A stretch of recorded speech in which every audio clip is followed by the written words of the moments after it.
All right, let's dive into these chapters from Conversation with Gaia. It's a story that really gets you thinking about humanity and nature, and maybe it makes you think about, your own place in it all. Yeah, it's really interesting how the author sets up this dynamic right away. Like you think about those first couple of chapters. In chapter 1, you've got the narrator. He's thrown into this like bleak, deforested wasteland, and he's just overwhelmed with guilt. And Gaia, like Mother Nature, she is just furious. She's calling out all this destruction, Hmm. especially from like corporations, but she's also pointing out the problems with activist groups too. Right, and then chapter 2 is like, whoa, we're suddenly in this like lush, beautiful forest. It's such a big contrast. But even with how beautiful it is, there's still this feeling that something's not quite right. And then the narrator's own thoughts, they like turn into this brutal chimpanzee attack. And Gaia, she calls it the law of life. That shift is it's so important for the whole story. You know what I mean? It's like the author is saying, look, nature can be beautiful, but it can also be really brutal. It has its own rules, its own way of keeping things balanced. And those rules, they don't always line up with, like what humans think is right or wrong. It makes you really question like all those assumptions we have about nature. Yeah, yeah, for sure. It's way more complicated than just humans are bad and nature is good. And you really see this in how the characters change and grow throughout the story. Like the narrator, he starts out kind of naive, full of guilt, wanting to apologize for what humans have done. But Gaia, she's not buying it. She's wise, powerful, and she's got this like dry humor that keeps challenging the narrator. He's got such a simple way of looking at things, and she's constantly pushing him. Yeah. She's not letting him get away with any easy answers. She forces him, and I think she forces us as readers too, to face some hard truths. She's like a teacher, you know? She's making the narrator think critically and really question everything he thought he knew. And you can see that his view of the world is already changing by the end of chapter 2. It's a good reminder that learning can be tough, right? Sometimes you got to let go of those old ideas and be open to seeing things in a new way. Yeah. And speaking of learning, things get really interesting in chapter 3 when we're introduced to this library of ages. Yeah, this library, it's not just a place with books, It's like it's alive. It responds to what people are thinking and it can reveal secrets. It's almost like another character in the story. It plays a really important role in like the narrator's journey to understand things. It's wild, right? I mean, remember Yeah. what happens when he gets a little too big for his britches and tries to just grab a book without respecting the library. Blank pages. Huh. That's some powerful symbolism, right? Yeah. It shows how knowledge can be tricky, even dangerous if you don't approach it with respect. It's that classic story, right? The person seeking knowledge has to prove they're worthy first. The narrator learns a lesson about being humble. And this whole thing also sets us up for Athena, the goddess of wisdom, to show up. She becomes a guide for him. I thought it was really cool how Athena confirms that Gaia picked the narrator for this special job to learn and then to share what he learns. But the story doesn't tell us everything right away, does it? Like, what knowledge exactly? And is anyone even going to listen to him? It's a great way to keep you hooked, wanting to know what happens next. It definitely is. And it makes you think about a bigger theme in the story, the power of knowledge and also the responsibility that comes with it. He's learning some deep stuff, but what's he going to do with it? Can he actually make a difference? That becomes like the main question driving the whole story. Yeah, totally. And then in chapter 4, the library actually like rearranges itself. It opens up new paths for the narrator to explore. I love that imagery because it's like when you learn something new, it opens up your mind. You see the world differently. Yeah.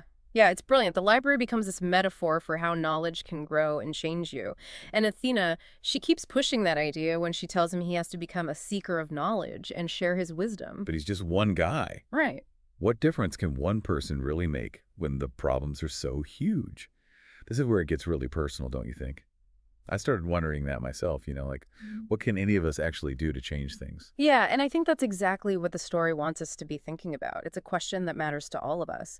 But before we jump too far ahead, maybe we should take a closer look at chapter 5, where things get even wilder.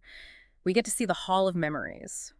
Yeah, this Hall of Memories. This is where things get really interesting, I think. It's this like cosmic vault and the memories are alive, floating around in these orbs. Each orb holds like a piece of history, even glimpses of the future. It's such a, like, mind-blowing concept. Right. Yeah. And I love how it doesn't just, tell you about the past. It lets the narrator experience it, and us, the readers, too. Like with Pompeii, it's not just looking at ruins. It's like you're feeling that eruption. Oh, yeah. That scene is intense. And the way Gaia talks about how she held back Vesuvius for so long, hoping people would change, but they didn't. It makes you think about this idea of societal disease, I guess you could call it. Like what humans do, it has consequences that go way beyond just, immediate destruction. It's almost like she's saying Pompeii wasn't just a natural disaster.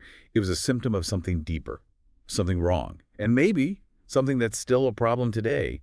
Makes you think about, what we're doing now and what could happen because of it. It's pretty scary when you think about it that way. And it all ties back to this idea of consequences, which keeps coming up in the story. What you do, it has an impact. And that impact spreads out, affecting everything. Right. And then things get even more, mysterious in Chapter 6, the Hall of Turtle Island. It's like we're suddenly in a whole different world, a world that's all about how interconnected everything is. The imagery in this chapter is, it's so powerful. This beautiful landscape, this giant turtle with a woman on its back, Skywoman. It's like you're reading a creation myth, a story about the deep connection between humans and nature. And Skywoman is such an interesting character. You can feel her anger, her sadness about how humanity has treated the natural world. It's like a betrayal. And her creation story, it reminds you of this harmony, this balance that used to exist before, humans started messing everything up. Exactly. Her story is like the opposite of what's happening now. And then in Chapter 7, she really drives that point home with Martha, the last passenger pigeon. It's so sad. Such a clear example of extinction caused by humans. It's a reminder that what we do has real consequences. Like species disappearing forever because of us. And I thought it was interesting how the story shows the narrator struggling with all this. He gets defensive, tries to justify what humans are doing, but Gaia just tells him to be quiet and listen. Yeah, it's so human, isn't it? When someone tells you something you don't want to hear, you try to explain it away or blame someone else. But the story is saying, nope, you got to face this. You have to see the impact you're having on the world. And that leads to a really powerful moment for the narrator, I think. In Chapter 8, he goes into the forest and meets these angry trees. It's like they're literally in pain because of what humans have done. Oh, it's such a good use of symbolism. Those trees, they represent how much the natural world is suffering. But it's not just about suffering, it's also about how connected everything is. Skywoman teaches him to listen to the trees with his heart, to send them love and gratitude. It's like, even when things are bad, there's still room for compassion. Yeah, and that idea gets even stronger when he meets Chief Callion, this wise elder who says the root of the problem is thinking that nature is just here to serve us. What Chief Callion says is so important. He's talking about how we've created this imbalance, this one-way street where we just take and don't give anything back.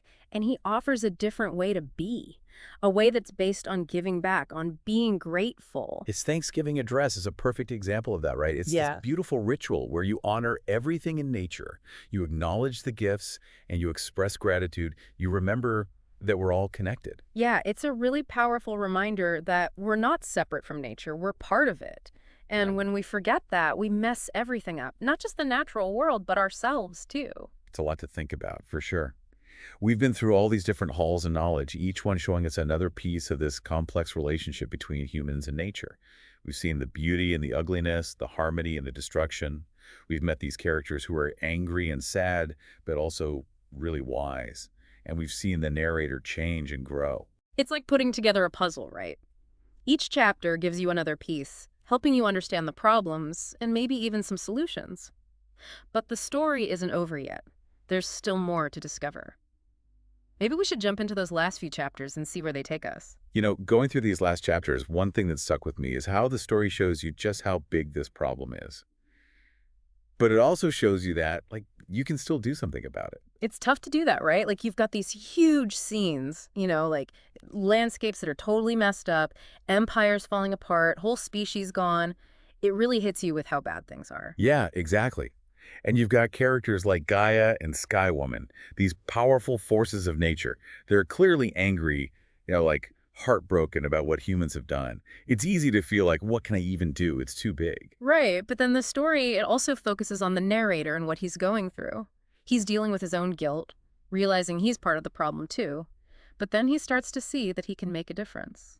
Like when he learns to really listen to the trees, to be grateful for them. Or when he sees how connected everything in the forest is, how the trees help each other. It's those little things, those changes in how you see things and what you do that can actually spread and make a bigger impact. It's like you don't always have to do something huge to change things. Sometimes it's about those small acts of kindness and respect, just showing that you care. And when you do that, it can inspire other people to do the same. Chief Kalian's Thanksgiving address, that's a great example of this. It's such a simple thing, but it's so powerful. It's about recognizing that we're all connected, that we need to be thankful for the gifts we get from nature. It's a ritual that anyone can do. It doesn't matter what you believe or where you come from, and it gets to the heart of what the story is trying to say. We need to change how we think. Instead of thinking we deserve everything, we need to be grateful. That's where real change starts. And I think that's what the story's really asking us to do, to stop thinking that nature is just here for us to use, to remember how amazing it is and be grateful for it. Yeah, to understand that we're not separate from nature. We're part of it. And what we do matters. It affects us and it affects everything around us. And even though things look bad, there's still hope. We can still heal things, make them better. But we have to change how we think. We have to be willing to listen, to learn, and to do things differently. And that's a journey we all have to take, together and on our own. And this story, Conversation with Gaia, it's like a guide for that journey. So I gotta say, finishing this deep dive, Yeah. I feel like things are urgent. Like we need to act now, but I also feel hopeful, like we can actually make things better. Yeah, me too. The story reminds us that even small things can make a difference. So what will you do today to show kindness to nature? What seed will you plant to help things grow? Like they say in the story, even if just one person listens, that's enough. Thanks for joining us on this deep dive. It's been great exploring this with you. Yeah, thanks for having me. And until next time, keep learning, keep asking questions, and keep talking about these important things.